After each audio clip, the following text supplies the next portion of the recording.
અને રૂટ મોબાઈલની તોફાની તેજી યથાવત 4 સત્રમાં સ્ટોક 35% દોડ્યો। ઓન મોબાઈલ પણ તેજીની સફરમાં ઉપડ્યો, શેરમાં 16%ની શાનદાર તેજી।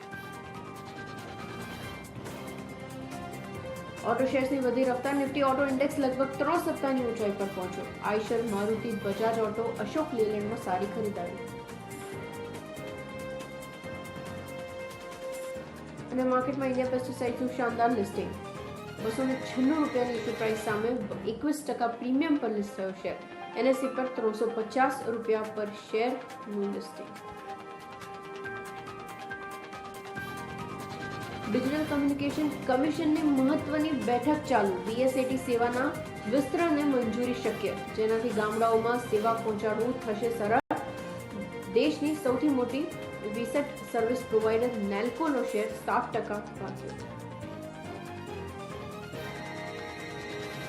અને રાજ્યમાં 4 દિવસ ગાજવીજ સાથે સામાન્ય વરસાદની હવામાન વિભાગની આગાહી, દક્ષિણ ગુજરાત અને સૌરાષ્ટ્રમાં થંડરસ્ટોર્મ એક્ટિવિટી રહેશે।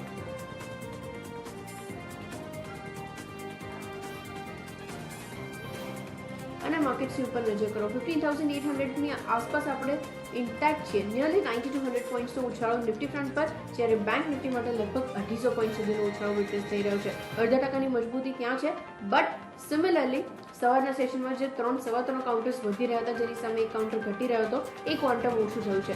2.5 કાઉન્ટર્સ વધતા, જેની સામે હવે એકાદ કાઉન્ટર ઘટી રહ્યું છે। પુટ કોલ રેશિયો 1.23 ઉપર અત્યારે ઇન્ટેક્ટ છે।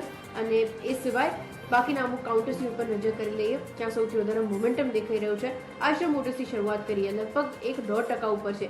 એચડીએફસી 0.5% ઉપર, ટીસીએસના કાઉન્ટર માટે લગભગ 0.5% મૂવ છે, બટ ક્વોન્ટમ એટલું મોટું બીજા એક પણ કાઉન્ટર્સમાં નથી। આજનો દિવસમાં પોઝિટિવિટી સાઇડ રેશિયો છે, બટ સ્ટીલ અપર લેવલ્સથી બાકીના કાઉન્ટર્સની અંદર પણ સ્લાઇટલી નીચે આવવાનું એક ટ્રેન્ડ વિટનેસ કરી રહ્યા છે। બીપીસીએલમાં 1% ઘટાડો, ટેક મહિન્દ્રા કાઉન્ટરમાં લગભગ 0.5% સેલ ઓફ છે। HCL tech, Adani ports, Titan જેવા કાઉન્ટર્સની અંદર પણ સ્લાઇટલી સેલ ઓફ આપણે વિટનેસ કરીએ છીએ। આ કશે જ 1% પાર નેગેટિવ નથી, એટલે થોડુંક જે રેશિયો જો ઓછો થઈ રહ્યો છે, બટ એડવાન્સીસ તરફની જે આપણી ક્લિયર કોન્ફિડન્ટ બાજી છે એ ઇન્ટેક્ટ છે। 1876 શેર્સ વધતા, જેની સામે 770 થી 72 શેર્સ ઘટી રહ્યા છે। સ્ટોક સ્પેસિફિક એક્શન્સની ઉપર નજર કરીએ આપણે, એ સિવાય આજે બીજા જે મેનેજમેન્ટ આપણી સાથે જોડાઈ રહ્યા છે, આઈઆરએફસીના મેનેજમેન્ટ છે। ઓવરઓલ રિઝલ્ટની ઉપર તો ચર્ચા કરીશું જ, બટ કંપનીના ફંડ રેઝિંગ પ્લાનની ઉપર ડિસ્કશન કરીશું, કંપની કેવી રીતના આગળ જે પ્રોસ્પેક્ટ્સ છે એ જોઈ રહી છે એની પર પણ ડિસ્કસ કરીશું। આપણી સાથે આ ડિસ્કશનમાં જોડાશે કંપનીના ચેરમેન અને સાથે જ एमडी अमिताभ बैनर्जी। सर, बहुत बहुत शुक्रिया मेरे साथ आज जुड़ने के लिए। सबसे पहले तो सीएनबीसी बाजार के 7 साल पूरे हो रहे हैं, आप हमारे साथ इस जर्नी में थे और लिस्टिंग के वक्त से लेकर अब तक जितने अप्स एंड डाउन्स हम लोगों ने देखे, साथ देखे हैं, डेटा एनालिसिस की बात कर ले या फिर ओवरऑल रिजल्ट्स के ऊपर इम्पैक्ट की बात कर ले किसी भी न्यूज़ का, आपने हमेशा हमारा साथ दिया है। आपकी ये एक्सपीरियंस हमारे साथ कैसी थी, उसी से एक शुरुआत करें। काफी अच्छा एक्सपीरियंस रहा है, और जो भी मतलब आपने काफी अच्छा मतलब दर्शाया है इंडियन रेलवे फाइनेंस कॉर्पोरेशन की जो इनहेरेंट स्ट्रेंथ है, उसको आपने डिसमिनेट किया है मार्केट में, और that has been a good experience for IRFC and for me personally, that you have been able to display the strength of IRFC into the market. अच्छा, रिजल्ट्स के ऊपर जाए उससे पहले, क्योंकि रिसेंटली जो मैं कुछ आर्टिकल्स पढ़ रही थी और जो आपने यहाँ से हाईलाइट किया है, आप फंड रेजिंग को लेकर यहाँ से कुछ एक्टिविटी के बारे में सोच रहे हैं, किस तरीके से वो शेप अप होगा, कितने फंड्स रेज करने के बारे में आप सोच रहे हैं, और क्वांटम किस तरीके से शेप अप होता है वो देख पाएंगे, और साथ ही अगर ये फंड्स रेज हो रहे हैं तो इसका यूजेज कैसे होगा, एक बेसिक आइडिया अगर आप मुझे दे पाएं।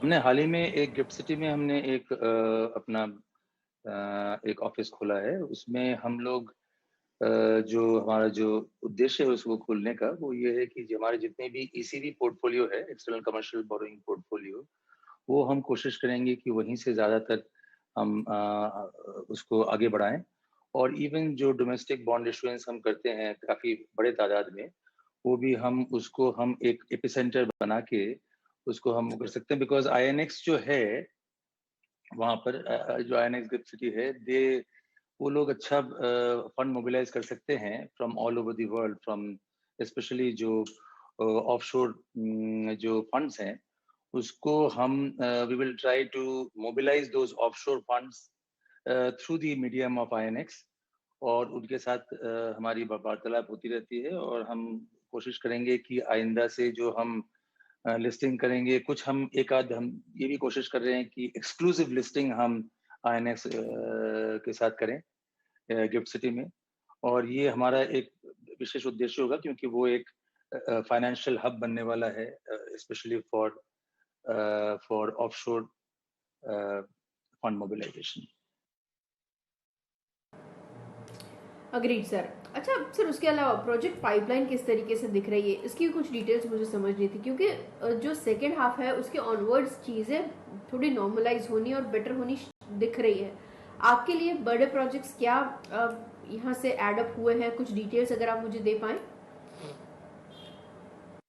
देखिए, ऐसा है कि हम प्रोजेक्ट्स तो हमारा जो है वो इंडियन रेलवेज की जितनी भी इंफ्रास्ट्रक्चर प्रोजेक्ट फाइनेंसिंग का जो दायित्व है वो आईआरएफसी पे है। जहां तक ईबीआर आईएफ का सवाल है, जो extra budget resources infrastructural financing का जो फंड्स हैं वो हम करते हैं, वो चाहे ईसीबी के थ्रू या फिर डोमेस्टिक बॉन्ड इशुएंस से या रुपी टर्म लोन से फ्रॉम कमर्शियल बैंक्स या शॉर्ट टर्म लोन से। मतलब हम लोगों की बहुत सारी diversified sources of fund raising है, और ये जो हम गिफ्ट सिटी से जो हम पैसा जो हम मोबिलाइज करेंगे, again that will be utilised for the purpose of financing the infrastructure requirements of Indian railways. और इसलिए जहां तक प्रोजेक्ट में यूटिलाइजेशन का सवाल है, उससे गिफ्ट सिटी का कोई डायरेक्ट कोरिलेशन नहीं है।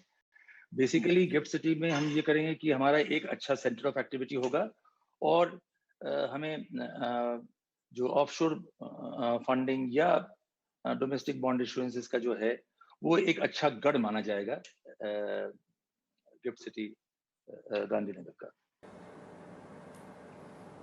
Agreed sir. अच्छा, जब हम लोग ये प्रोजेक्ट्स की बात करें तो फिर मार्जिन्स मुझे नेक्स्ट क्वार्टर के लिए क्या एक्सपेक्ट करना चाहिए, इस क्वार्टर के रिजल्ट्स के ऊपर आए उससे पहले, क्योंकि हम लोगों ने जो कॉस्ट ऑफ फाइनेंस है उसके अंदर भी काफ़ी इम्प्रूवमेंट देखा है पिछले साल के कंपैरिजन में।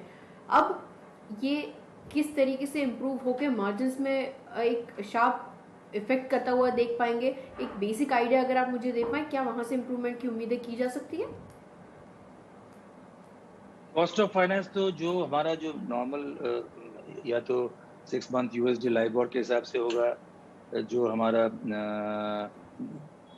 डॉलर फंडिंग होती है सिंडिकेटेड लोन से, या फिर यूएस सिक्योरिटीज मार्केट में हम जब जाते हैं बॉन्ड इशुएंस के लिए तो वो यूएस ट्रेजरी रेट पे होता है, या फिर जब हम येन लोन लेते हैं तो वो मतलब वो उसका जो बेंचमार्क होता है कॉस्ट ऑफ फंड्स का, वो अलग अलग होता है। और ये निश्चित रूप में ये वो है कि जब हम ईसीबी में लेते हैं, स्पेशली आजकल के जो दौर पे जब मार्केट थोड़ा इजी है, और मतलब cost of funds specially offshore borrowings में हमें कम पैसे में पैसे मिल जाता है।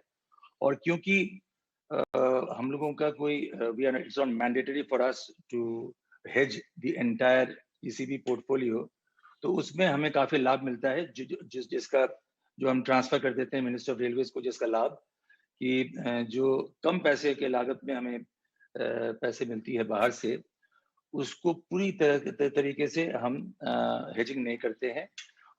हम देखते हैं कि कब कब हेजिंग की जरूरत पड़ेगी, कितनी हेजिंग की जरूरत पड़ेगी, चाहे इंटरेस्ट रेट की हेजिंग हो या चाहे करेंसी हेजिंग हो। जो भी दोनों रिस्क है वो हम रेगुलर बेसिस पे हम उसका आकलन करते हैं, और जब जब जरूरत पड़ती है बड़ा सिलेक्टिव हेजिंग हम करते हैं, जिससे कि cost of fund raising from offshore market is kept to the minimum, and that benefit and that advantage is passed on to Minister of Railways, जिससे कि जो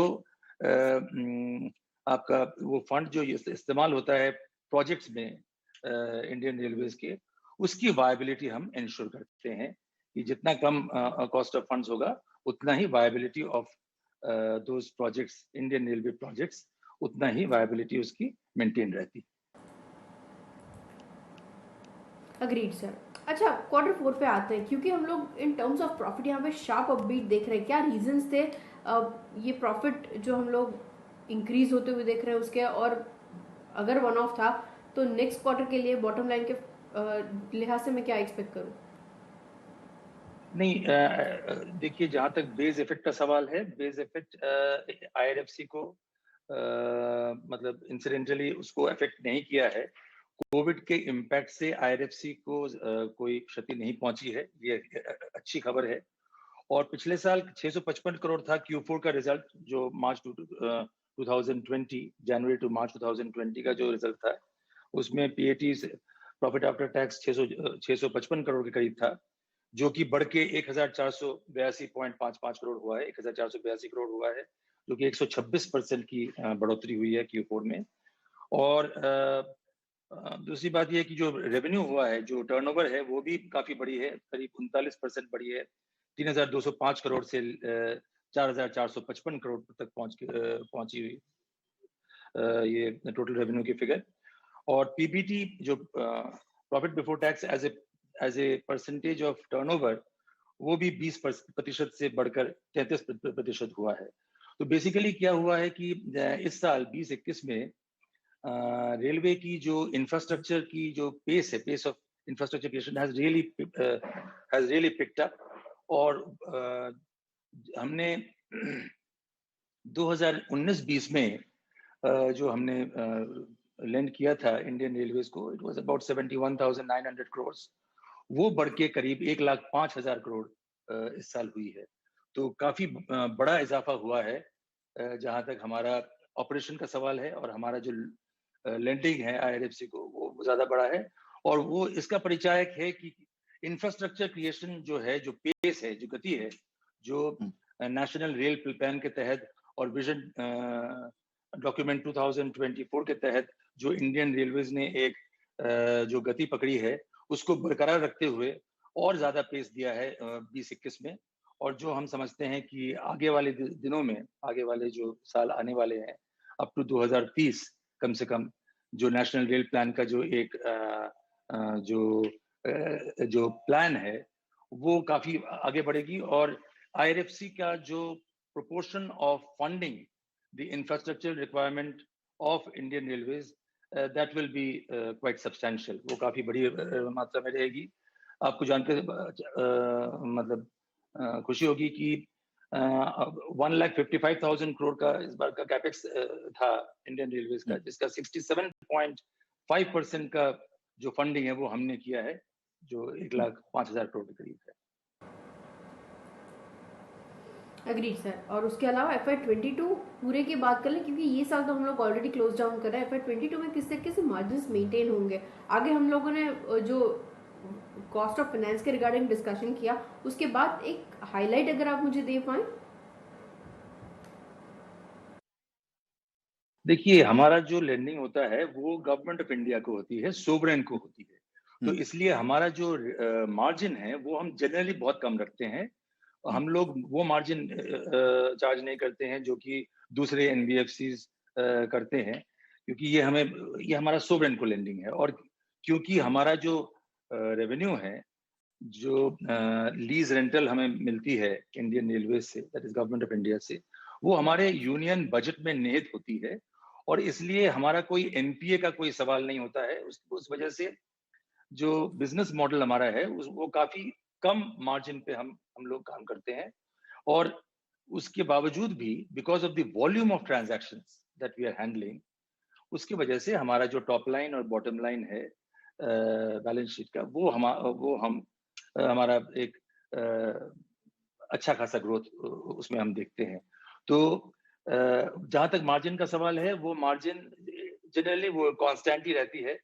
और ऑल्दो हर साल वो as a matter of procedure minister of railways के साथ IRFC का एक mutually agreed terms and conditions के तहत हम मार्जिन को डिसाइड करते हैं। But the margin will remain the same as it has been maintain for the last so many years. और हम 40 बेसिस पॉइंट्स के मार्जिन पे हम काम करते हैं। on the weighted average cost of funding.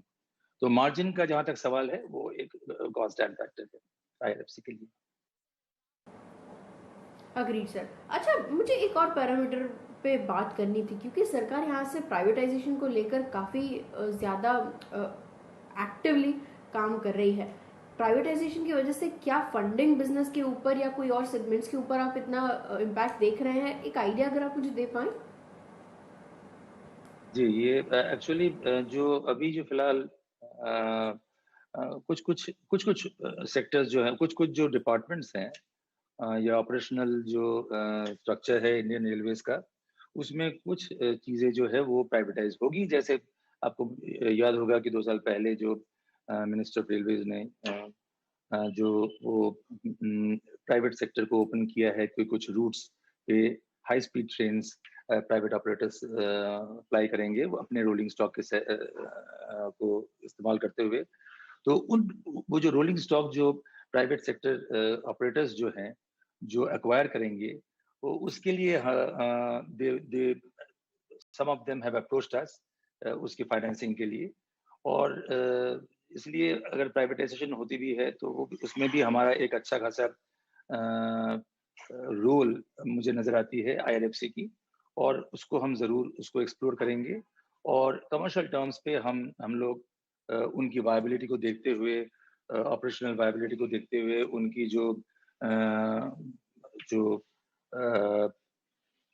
जो ऑर्गेनाइजेशंस हैं उनके वायबिलिटी को देखते हुए, उनके फाइनेंशियल स्ट्रेंथ को देखते हुए हम ये डिसाइड करेंगे कि कितना उनको लेंड करना है और किस रेट पे लेंड करना है। But definitely they will be on commercial terms, और उसमें हम IRFC की अच्छा मतलब उसका अच्छा रोल रहेगा। Agreed sir. और FY22 किस तरीके से पैन आउट हो सकता है, क्योंकि अब चीजें थोड़ी बहुत नॉर्मलाइज होने की कोशिश कर रही हैं। FY22 एक्सपेक्ट करूं? जहां तक FY22 का है, मैं पहले बता दूं कि FY21 में हमारा जो ओरिजिनल टारगेट था लोन देने का वो 58,000 करोड़ था, जो कि बाद में 1,05,000 करोड़ हो गई है। तो इस साल हमारा करीब 65,000 करोड़ का हमारा वो हमें लक्ष्य दिया गया है for lending to Indian railways for their capex expansion programme. और शायद ये थोड़ा बढ़ भी सकती है आगे जाते हुए। लेकिन जहां तक आगे का सवाल है, जो आपको मालूम है नेशनल रेल प्लान है 2030 का, उसमें बहुत बहुत भारी मात्रा में कैपेक्स प्लान का वो है, जो जैसे आपने कुछ नाम गिनाए हैं, ये हाई स्पीड रेल हुआ, ये डेडिकेटेड फ्रेट कॉरिडोर हुआ, मल्टी ट्रैकिंग है कंजेस्टेड रूट्स का, अपग्रेडेशन ऑफ द स्पीड हुआ, और 100% इलेक्ट्रिफिकेशन जो है जो 2024 तक हमारे माननीय मंत्री ने जो घोषणा भी की है कि 100% इलेक्ट्रिफिकेशन होगी 2030 तक, हम कार्बन न्यूट्रल रहेंगे, हो जाएंगे। ये बहुत सारे इम्पोर्टेंट प्रोग्राम्स हैं। और जैसे ये अपग्रेडेशन ऑफ स्पीड है 160 किलोमीटर दिल्ली हावड़ा रूट पे, दिल्ली मुंबई रूट पे upgradation of speed 130 kilometre per hour, golden quadrilateral में गोल्डन डायगोनल रूट्स पे डेडिकेटेड फ्रेट कॉरिडोर्स हुआ, हाई स्पीड रेल हुआ, पैसेंजर एमिनिटीज के काम है, बहुत सारे काम है इंडियन रेलवेज के कैपेक्स प्रोग्राम में। और इसमें हमारा क्योंकि आप देखिए मैंने जैसे पहले कहा कि 67.5% हमने इस साल किया है, उससे पहले 48% किया था। तो हमारा जो रोल है वो और बढ़ता जा रहा है, because there is a constraint on the कि कितना बजटरी सपोर्ट मिलेगा इंडियन रेलवेज को, उस पे एक लिमिट रहती है। तो नेचुरली जितना भी जो रिमेनिंग फंड्स हैं, that is what we call as the extra budgetary resources, EBR funding है, उसका रोल जो है काफी इंपॉर्टेंट रहेगा। और नेशनल रेल प्लान के डॉक्यूमेंट में भी ये साफ तौर पे उसमें कहा गया है कि जो मैं पढ़ के सुनाता हूँ कि the resource allocation will largely be met by market borrowings through IRFC, which will lead to huge debt service. Of course, it will lead to debt service liability in future, and that is why timely and even early completion of projects is very much necessary for Indian Railways. तो ये जो IRFC का जो role है वो बहुत important माना गया है हमारे नेशनल रेल प्लान में। और इसलिए हमारी जो बिजनेस प्रॉस्पेक्ट्स हैं in the coming years, in the next decade और सो, that hopefully will be quite challenging, and we have to live up to that challenge.